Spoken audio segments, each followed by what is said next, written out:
Hello friends, പുതിയൊരു വീഡിയോയിലേക്ക് എല്ലാ കൂട്ടുകാർക്കും സ്വാഗതം. ഈ റിവ്യൂ ഇഷ്ടപ്പെട്ട ഒന്ന് ലൈക്ക് ചെയ്തും സബ്സ്ക്രൈബ് ചെയ്തൊന്ന് സപ്പോർട്ട് ചെയ്യണേ. അങ്ങനെ നമ്മുടെ വേദയും ശ്രേയയും കൂടെ ഹോസ്പിറ്റലിലോട്ട് പോവാണ്. അവിടെ ചെല്ലുമ്പോൾ ഡോക്ടർ കയറി ഇരിക്കാൻ വേണ്ടിയിട്ട് പറയുന്നു. 2 ദിവസം കഴിഞ്ഞ ഡേറ്റ് അല്ലേ, ഇവിടെ അഡ്മിറ്റ് ചെയ്യുന്നതല്ലേ നല്ലതെന്ന് ചോദിക്കുമ്പോൾ അതെ ഡോക്ടർ, രാത്രിയോ മറ്റോ വല്ല പെയിനും ഉണ്ടായാൽ ഇവിടേക്ക് കൊണ്ടുവരാൻ ആരുമില്ല.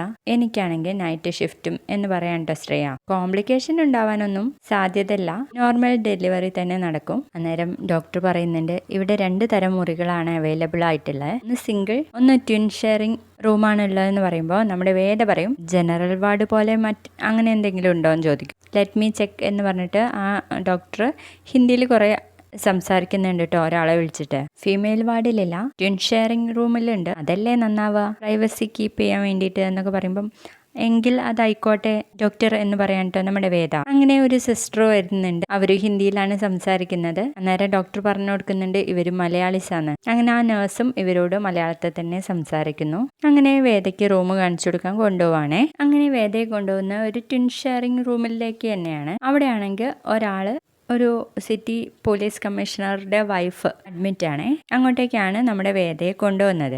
അന്നേരം ഒരു പേപ്പർ ആ സിസ്റ്റർ ശ്രേയയുടെ കയ്യിൽ കൊടുത്തിട്ട് ഇതവിടെ കൊടുത്താൽ മതി, ഞാൻ ഈ വേദ മേഡത്തെ റൂമിലേക്ക് ആക്കിക്കോളാം എന്ന് പറയുമ്പോഴേക്കും നമ്മുടെ വേദ ഒരു കാർഡ് എടുത്തിട്ട് നമ്മുടെ ശ്രേയയുടെ കയ്യിൽ കൊടുക്കുകയാണ്. അയ്യോ എൻ്റെ കയ്യിൽ ക്യാഷ് ഉണ്ട് വേദ എന്ന് പറയുമ്പോൾ സാരില്ല ഇത് പിടിച്ചേ എന്ന് പറഞ്ഞിട്ട് കൊടുക്കുകയാണ് കേട്ടോ. അങ്ങനെ ശ്രേയ അങ്ങോട്ട് താഴോട്ട് ഇറങ്ങി പോവാണ്. സിസ്റ്റർ കൊണ്ടുപോയി റൂമിലേക്ക് ആക്കാനിട്ട് നമ്മുടെ വേദയെ. അന്നേരം റൂമിൽ ആരെയും കാണാഞ്ഞിട്ട് നമ്മുടെ വേദ ചോദിക്കും, ഇവിടെ ആളുണ്ടെന്നല്ല പറഞ്ഞേന്ന്. അതെ ആളുണ്ട്, പക്ഷെ ആ സ്ത്രീക്ക് ചെറിയൊരു കുഴപ്പമുണ്ട്, നല്ല ബ്ലീഡിങ് ആയിട്ടാ വന്നേ, ഡേഞ്ചർ സിറ്റുവേഷൻ ആയിരുന്നു, ഇപ്പോൾ റിക്കവറായി വരുന്നുണ്ട് എന്ന് പറയും. എന്തായിരുന്നു പ്രശ്നം എന്ന് വേദ ചോദിക്കുന്ന നേരത്ത് ആളുടെ ഭർത്താവേ ഒരു DCP തരുൺ അയ്യർ, കേട്ടിട്ടുണ്ടോ എന്ന് ചോദിക്കും. ഇല്ല എന്ന് പറയുമ്പോൾ അയാളെ എല്ലാവരും വിളിക്കുക തരുൺ ദബാഗെ എന്നാ, അതെന്താന്ന് ചോദിക്കുമ്പോൾ അയാളെ സൽമാൻ ഖാനെ പോലെയാ, എന്തെങ്കിലും പ്രശ്നം വന്നാൽ എല്ലാരെയും അടിച്ചു നിരപ്പാക്കും, ഇവിടുത്തെ ഡൽഹി മീഡിയകളിലൊക്കെ അദ്ദേഹം വലിയ കോലികളൊക്കെ സൃഷ്ടിച്ചേ എന്നൊക്കെ പറയുമ്പം നമ്മുടെ വേദ ഇങ്ങനെ ആശ്ചര്യത്തോടെ നോക്കി കേൾക്കാണ് കേട്ടോ. 2 ദിവസം മുൻപേ അദ്ദേഹം ഭാര്യയും കൊണ്ട് മോളിലേക്ക് വന്നതാ, അവിടെ വെച്ചൊരു അറ്റാക്ക് എന്ന് പറയുമ്പോൾ അയ്യോ ഭാര്യയ്ക്കോ എന്ന് ചോദിക്കുമ്പോൾ ഭാര്യയ്ക്കല്ല പുള്ളിക്കാരൻ തന്നെ. പുള്ളിക്കാരൻ തല്ലുന്നത് കണ്ടിട്ട് വൈഫിന്റെ ബോധം പോയതാ, അങ്ങനെ ഈ ബ്ലീഡിങ് സംഭവിച്ചേ. പാവം അയാൾ ഇവിടെ വന്ന് ഭാര്യയുടെ കയ്യും പിടിച്ച് കരയുന്നത് കാണുമ്പോൾ നമുക്ക് തന്നെ എന്തോ പോലെ തോന്നും എന്നും പറഞ്ഞ് ആ സിസ്റ്റർ പറയും വേദയുടെ ബെഡ് ഇതാണ് കേട്ടോ, എന്തെങ്കിലും വേണമെങ്കിൽ അതാ ആ സ്വിച്ച് ഒന്ന് അമർത്തിയാൽ മതി എന്ന് പറഞ്ഞിട്ട് ആ ലേഡി അങ്ങ് പോകുവാണേ.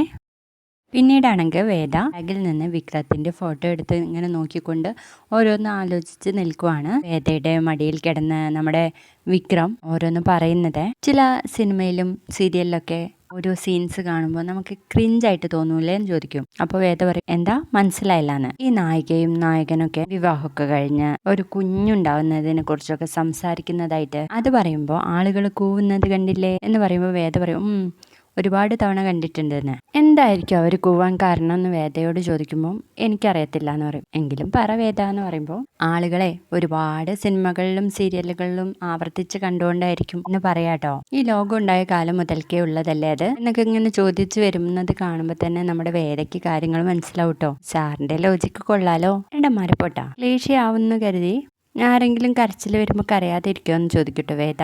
അതാണ് അവനവന് സന്തോഷവും സങ്കടമൊക്കെ വരുമ്പോൾ ക്ലേശയാവുന്നതേ ഒരു സംഭവമല്ല. അപ്പൊ ഇയാൾ പ്രഗ്നന്റ് ആവുമ്പോൾ എനിക്ക് ഇയാളുടെ വയറിനോട് ചേർന്ന് കുഞ്ഞെന്തൊക്കെയാ പറയുന്നത് നോക്കാൻ ആരുടെയും സമ്മതം ആവശ്യമില്ലല്ലോ എന്ന് പറയണേ. അപ്പൊ നമ്മുടെ വേദയ്ക്ക് ചിരി വന്നിട്ട് പറയും ഒരു കുത്ത് വെച്ചരും ഞാൻ, അതിനുവേണ്ടി ഞാനിപ്പോ പ്രഗ്നന്റ് ആവുന്നില്ല എന്ന് പറയുമ്പോൾ അതൊക്കെ നമ്മുടെ കയ്യിൽ നിൽക്കുന്ന കാര്യമല്ലല്ലോ എന്ന് പറയണേ. വിക്രം തൽക്കാലം അത് നമ്മുടെ കയ്യിൽ അങ്ങ് നിൽക്കും കേട്ടോ എന്ന് പറയുമ്പോൾ ആയിക്കോട്ടെ എന്ന് പറയാൻ കേട്ടോ വിക്രം.